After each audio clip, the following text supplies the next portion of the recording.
Day 579 in a row training city dogs. Today, as usual, we're creating the habit of working for food.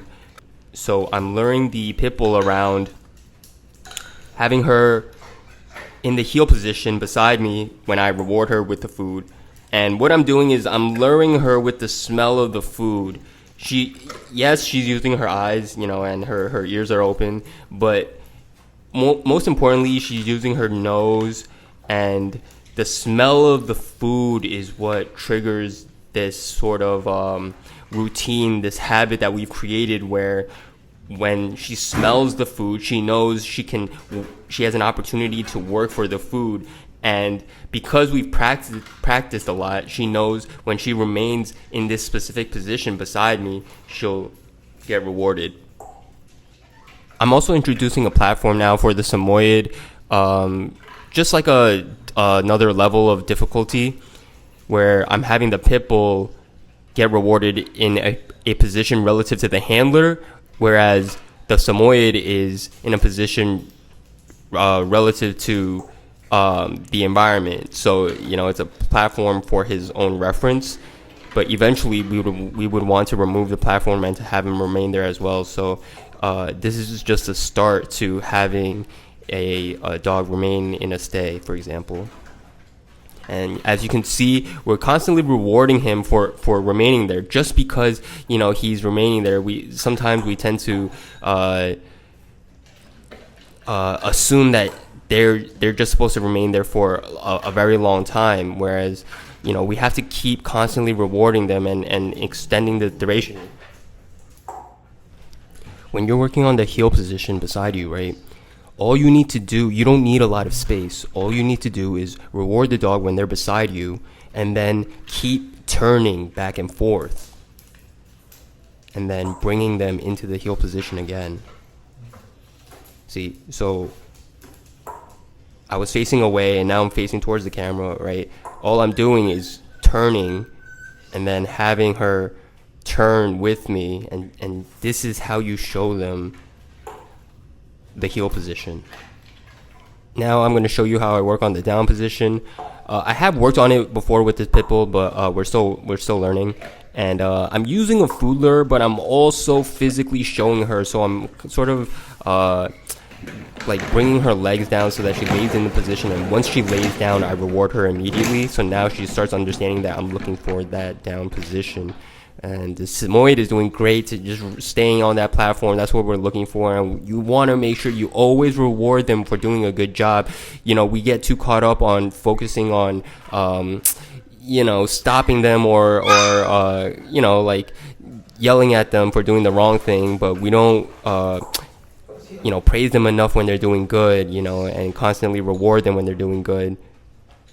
When they're in the position that you want, just constantly reward them. Keep rewarding them. Don't just stop at just one time and expect that to last the entire time that you're looking for. So look, right now the Samoyed knows the down position really well, but the pit bull, we're still working on that. So you can see there's a few different ways to teach this down. This is not how I taught the Samoyed the down, but for her, this is the easiest way to just really show her what I'm looking for, and all I did was, sort of like kind of like bring her legs down so that she lays down, and the moment that she lays down, boom, reward that. So something to note as well is, first of all, I'm not saying anything to these dogs. That's first of all. Right, I don't want them to be using their ears right now. I want them to be using the smell of the food to understand to read me, my body language, my gestures, right? That's what I want them to hone in on. I don't want them to be using their ears right now. We can add on the verbal at any time when they fully understand exactly what I'm looking for. And the best way to really understand that they understand is by having them display or perform the behavior. If you have a hard time getting them to display a certain behavior, adding a verbal cue isn't really going to help, right? So notice that I'm using very little verbal communication, and especially with the Samoyed, all I want them to do is physically be in certain positions, building certain habits. Right. I'm not being too strict or precise. This is more of a general behavior that I want to build with them. Yes, we're working on, the default position of being in heel beside us and all that.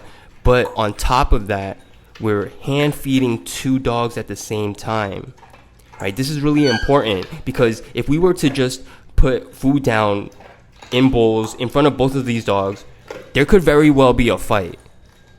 But because we're hand feeding each dog, and it's very clear to the dog, like we want to show the dogs how to get the food, and it's not to just whoever gets there first is, the food is theirs, and attack whoever is trying to be around the food.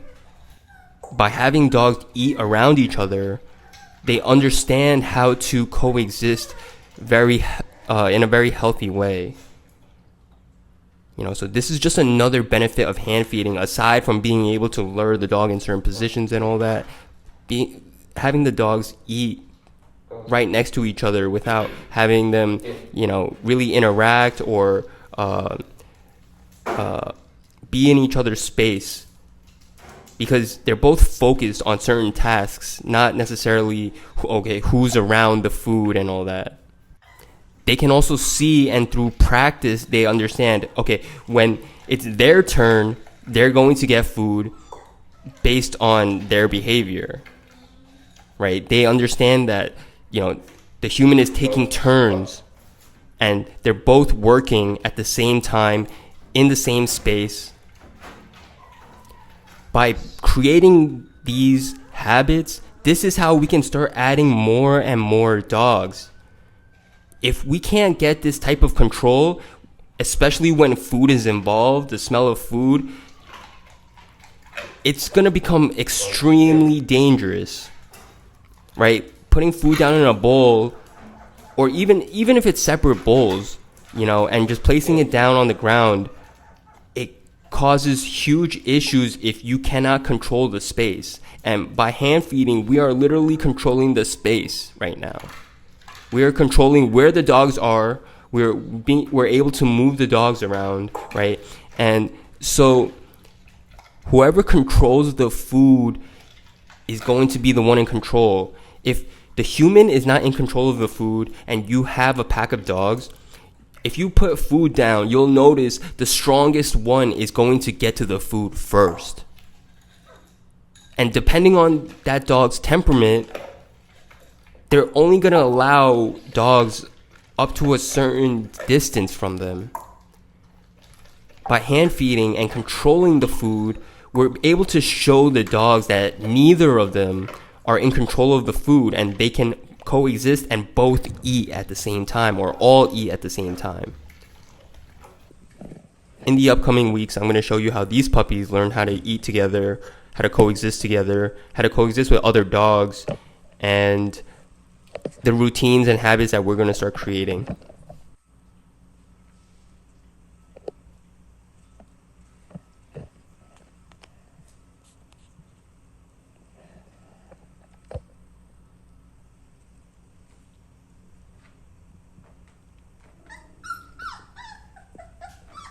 When you're working with a whole bunch of dogs, controlling the space, controlling the food are extremely important. So as I was saying before, like if the human is not in control of the food, and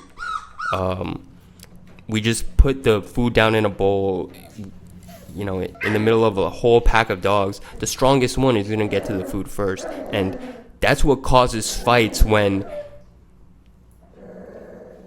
they don't know how to share space around the food.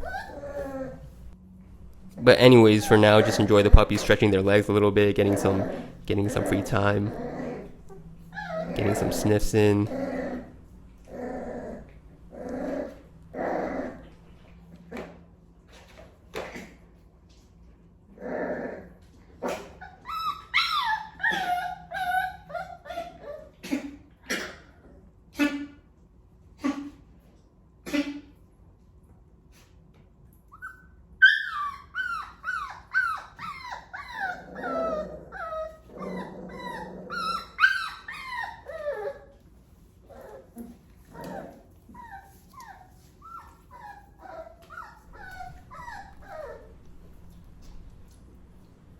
Yeah, this puppy is actually the runt of the litter. The last one that was born. Uh,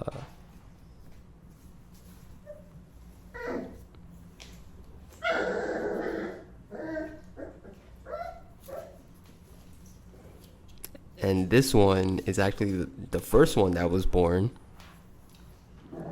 She was the one that was growling earlier.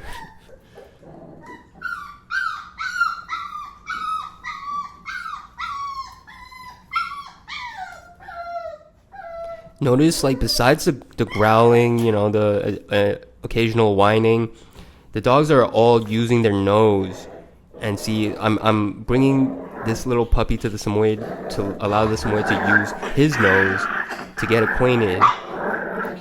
There's very minimal sound, and it's on purpose, right? I want to foster their sense of smell. That's the dog's strongest trait. So this look right here that you see the pit bull giving the Samoyed, yeah, you gotta pay attention to that, right? Because if we don't understand that and we don't pick that up, or if the Samoyed doesn't properly read that or doesn't listen, that can cause a reaction where the pit bull, wants to create space, gives a bite. So it's important to pick that up and make sure the other dog gets space. It's all about being respectful, right? Like, yeah, of course, we don't want to allow the pit bull to attack in any way, regardless of whose fault it is. But at the same time, we also want to be able to stop, dogs from invading other dogs' space. So, it's a fine line, finding the balance, and the key is being able to stop the dogs, right? So being able to stop the Samoyed from entering and invading space, being able to stop the pit bull from attacking and reacting in a very natural way. Those are specific reasons why, you would want to stop your dog, and why stopping your dog is so important. The more you can stop your dog, the more you can allow them to interact with each other. And, okay, look, listen, now you're going to see an actually aggressive dog. So we're going to get into the reason why this dog is aggressive a little later, but I just want you to see what it looks like when a dog will actually bite. This dog will actually bite, will go for my dogs. And you know what the whole thing is? When I see this reaction, when I see this dog, well, first of all, look, I'm going to see this pit bull under control. The Samoyed, I'm going to let him rock because the Samoyed is actually playful, and the Samoyed being playful can show the other dog that we don't mean any harm, right? The pit bull is just because me and her are sort of still new in this relationship, so I want to show her how I normally handle things, right? I don't want her to start taking over the decisions and deciding how we should handle things. I want to show her this is how we handle, when we face like aggressive behavior and stuff like that. And then when I see that I can fully stop her and she's responsive to me, then I can allow her to, go sniff and kind of gauge like how she would react naturally. But yeah, by the way, the whole thing with that dog is like, it's not that dog's fault, even though, yes, that dog would bite and go for my dogs. Like, it's not that dog's fault. It's the owner of that dog, the lifestyle that dog's been living. That reaction right there kind of like, it tells it all. It's unfortunate, and it to me, it's, the owner is saying, like, good dog when that dog is reacting that way, trying to, I guess, I don't know, calm the dog down, like saying good dog when your dog is aggressively barking, ready to bite, that's not the way to connect with a dog. You have to be able to stop your dog. That's it. Seeing an aggressive dog like that, it's if your dog runs up to an aggressive dog like that, like, it doesn't matter whose fault it is at that point. There are dogs who are going to be aggressive. There are dogs who are going to not react well when your dog runs up on it. Being able to stop your dog is key to safety, and not just being able to walk your dog, being able to keep your dog safe and communicate with your dog and guide your dog and lead your dog. It's just super important. If you want to learn all the basics of dog training, get my ebook available now in bio. If you want to train with me, DM me to book a session, in person or virtual sessions available. Any dog can be trained and anyone can learn how. I will see you all tomorrow.